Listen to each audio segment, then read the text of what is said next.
حضرت عائشہ کہتی ہیں کہ میں نے رسول اللہ صلی اللہ علیہ وسلم کو کسی نفل کی ادائیگی کے لیے، یعنی سنت بھی اصل میں نفل نماز ہے، ایک فرض ہوتی ہے ایک نفل، پھر جو آپ نے زیادہ تاکید سے پڑھی ان کو سنت قرار دے دیتے ہیں اور باقی جو کبھی کبھار پڑھی وہ نفل ہو جاتی. کسی نفل کی ادائیگی کے لیے اتنی جلدی کرتے نہیں دیکھا جتنی جلدی آپ نماز فجر سے پہلے 2 رکعتوں کے لیے کرتے تھے. جلدی پڑھتے نہیں تھے، یعنی اس کی ادائیگی کے لیے آپ فکر کرتے تھے. حضرت عائشہ ہی سے روایت ہے کہ نبی صلی اللہ علیہ وسلم نے طلوع فجر کے وقت 2 رکعت نماز، یعنی فرض کی بات ہے یہاں، آپ نے 2 رکعت نماز پڑھنے کی شان کے بارے میں فرمایا کہ ان کو پڑھنا میرے نزدیک ساری دنیا سے زیادہ محبوب ہے. آپ نے فرمایا جو آدمی عشاء اور فجر کی نمازوں میں آ سکتا ہے تو اس پر لازم ہے کہ وہ آئے، اگرچہ اسے گھسٹ کے کیوں نہ آنا پڑے، یعنی گھٹنوں کے بل یا پیٹھ کے بل گھسٹ گھسٹ کے ہی آنا پڑے تو بھی آئے، لیکن آئے ضرور. کیوں؟ اس لیے کہ جو شخص فجر کی نماز پڑھتا ہے وہ اللہ کی حفاظت میں آ جاتا ہے. رسول اللہ صلی اللہ علیہ وسلم نے فرمایا جس نے صبح کی نماز پڑھی پس وہ اللہ کے ذمے میں ہے، اللہ کی حفاظت میں ہے، اللہ کے ذمے ہو گیا. بس اللہ تم سے اپنی حفاظت کے بارے میں کسی چیز کا مطالبہ نہ کرے. کیا مطلب ہے اس کا؟ یعنی جو اللہ کے ذمے ہے اس پر کوئی ظلم نہ کرے اور ظلم کر کے اللہ کے سامنے جواب دے نہ ہو، اس لیے کہ جس سے اللہ پوچھے گا، مطالبہ کرے گا، یقیناً اسے اپنی گرفت میں لے لے گا اور لے کر منہ کے بل جہنم میں پھینک دے گا. اس سے کیا بات پتہ چلتی ہے کہ جو شخص فجر کی نماز کی حفاظت کرتا ہے وہ اللہ کے قریب ہو جاتا ہے، اللہ کی حفاظت میں ہو جاتا ہے. کسی کو حق نہیں کہ اس پر ظلم اور زیادتی کرے. جو اس شخص پر زیادتی کرے گا جو فجر پڑھتا ہے تو وہ دراصل اس ذمے میں خیانت کر رہا ہے جس کو اللہ نے اپنے ذمے لیا ہے، اور پھر قیامت کے دن اللہ تعالیٰ ایسے شخص کو پکڑے گا. یعنی فجر پڑھنے والے کی عزت اور احترام لازم ہے، کیونکہ صرف مومن ہی اس کی پابندی کرتا ہے. بہت سے لوگوں کے لیے فجر کی نماز بڑی بھاری ہوتی ہے، وہ ایک خاص وقت سے پہلے نہیں اٹھتے. کچھ لوگوں کی اکثر ہی قضا ہو جاتی ہے، وہ چونکہ دیر سے سوتے ہیں تو صبح اٹھ نہیں پاتے، تو ان کی حفاظت اللہ کے ذمے پہ نہیں ہے. تو اس لیے بہت ہی فکر کرنی چاہیے کہ فجر کی نماز قضا نہ ہو، یعنی کوئی باقی کر لیں، نہیں، کیونکہ باقی تو پھر ہم جاگ ہی رہے ہوتے ہیں نا، تو اذان بھی سنائی دے دیتی ہے اور وقت بھی پتہ چل رہا ہوتا ہے اور دوسروں کو بھی ہم دیکھتے پڑھ رہے ہیں تو پڑھ ہی لیتے ہیں. لیکن فجر کی چونکہ ایک ذمہ داری ہوتی ہے اٹھنے کی بھی، اور پھر وقت پر اٹھنے کی، اور پھر مسجد میں جانے کی، تو اس لحاظ سے اس کی حفاظت بہت ضروری ہے. اور فجر پڑھنے والا شام تک اللہ کی حفاظت میں ہوتا ہے. اس میں ایک واقعہ بھی آتا ہے احادیث کی کتابوں میں.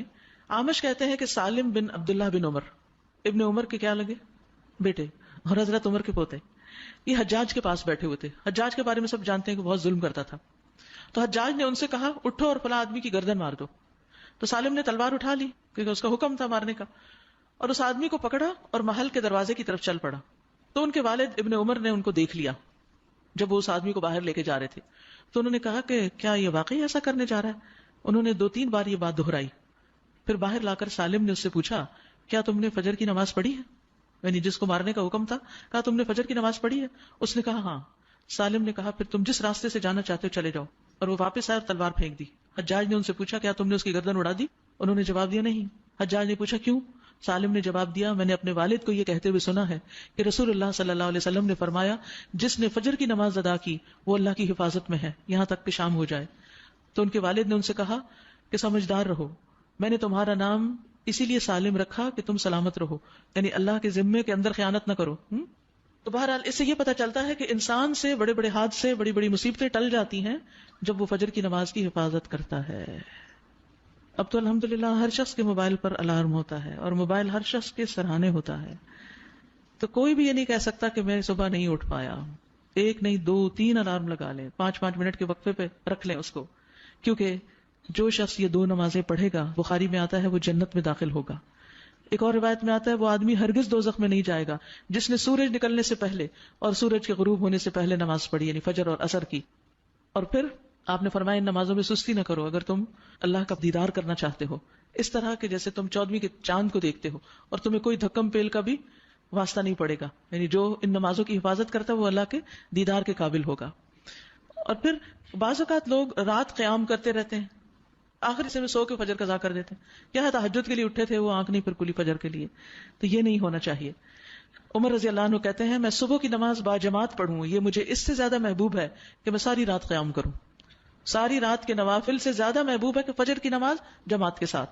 ہاں منافق پر فجر کی نماز بھاری ہوتی ہے، تو منافقت سے نکلنے کے لیے، نفاق سے نکلنے کے لیے اس نماز کی پابندی ضروری ہے. ابی ابن کعب کہتے ہیں ایک روز رسول اللہ صلی اللہ علیہ وسلم نے ہمیں صبح کی نماز پڑھائی. اس کے بعد فرمایا کیا فلاں حاضر ہے؟ لوگوں نے کہا نہیں. آپ نے پوچھا کیا فلاں آیا ہے؟ لوگوں نے کہا نہیں. آپ نے فرمایا بلا شبہ یہ دو نمازیں منافقوں پر سب سے بھاری ہیں، سب نمازوں سے زیادہ بھاری، یعنی فجر اور عشاء. اور اگر تمہیں معلوم ہو کہ ان میں کیا کچھ اجر و ثواب ہے تو تم ان میں ضرور آؤ، خواہ گھٹنوں کے بل ہی کیوں نہ آنا پڑے. تو اس لیے خود بھی اور اپنے گھر والوں کو بھی، اپنے بچوں کو بھی اس کا پابند کریں. سبحانک اللہم و بحمدک، اشہد ان لا الہ الا انت، استغفرک.